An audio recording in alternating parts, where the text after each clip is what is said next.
Today we celebrate the feast of my 8th grade teacher in St. Adalbert's in New York, Sister Scholastica. No, that was her name. Today we're celebrating the real Saint Scholastica, who was an Italian consecrated virgin and the sister of Saint Benedict of Nursia. She is regarded as the foundress of the Benedictine nuns. Most of you know what her life was about, so we'll tell you the story that's so very common. It's a story about her and her brother. She would go to visit her brother at a place near his abbey, and they would spend the day worshiping together and discussing sacred texts and issues. One day, they had supper and continued their conversation. When Benedict indicated it was time for him to leave, Scholastica, perhaps sensing that the time of her death was drawing near, asked him to stay with her for the evening so they could continue their discussions.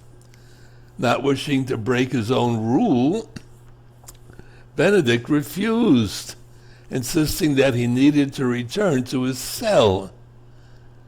At that point, Scholastica closed her hands in prayer, and after a moment, a wild storm started outside of the guest house in which they were staying. Benedict said to her, "What have you done?"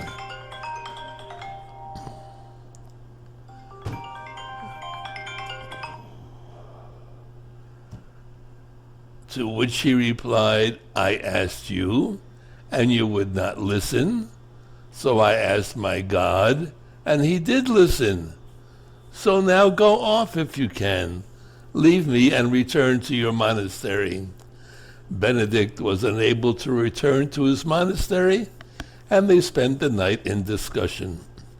3 days later, from his cell, Benedict saw his sister's soul leaving the earth and ascending to heaven in the form of a shining white dove.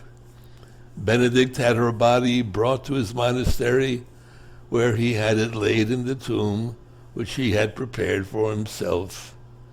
So there you have it, Saint Scholastica, the famous sister of Saint Benedict. All these wonderful things that happened all the way back in the year.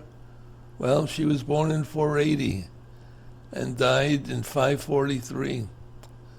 Incredible, no? That's what I say. God bless them all. Amen. Alleluia.